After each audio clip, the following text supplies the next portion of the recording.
Cerita misteri kursi kenangan bagian 3. Bermain dekat kamar belakang, merasa rumah terasa aneh. Selepas makan malam, Ardi, Ragil, dan Esti melepaskan rasa kangen mereka dengan mengobrol di ruang keluarga. Setelah Mbok Minah selesai beres-beres, Mbok Minah juga bergabung di ruang keluarga.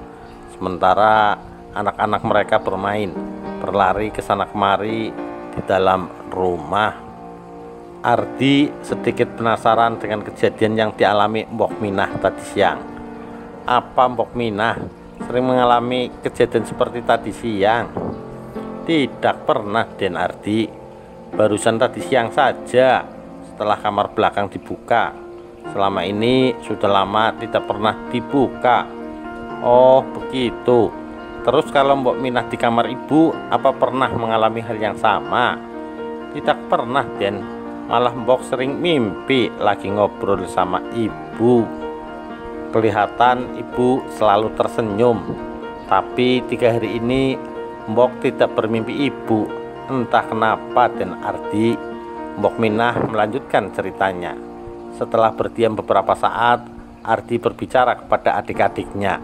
Kalau begitu, besok setelah sarapan kita ke kuburan ibu. Sudah lama kita tidak berziarah ke makam ibu. Setuju, Mas. Ragil dan Esti hampir bersamaan menjawabnya. Belum selesai mereka ngobrol, tiba-tiba anak-anak mereka berlarian ke ruang keluarga seperti ketakutan.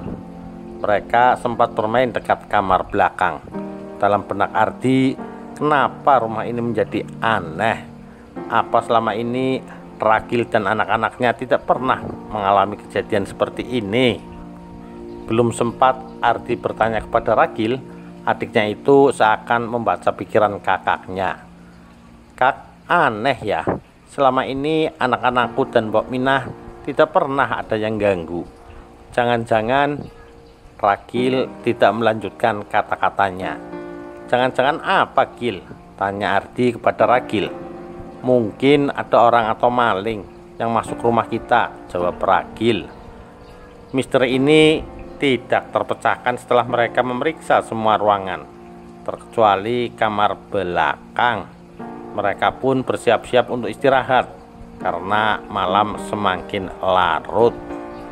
Ardi tidak bisa tidur malam ini. Kejadian hari ini betul-betul membuatnya bingung.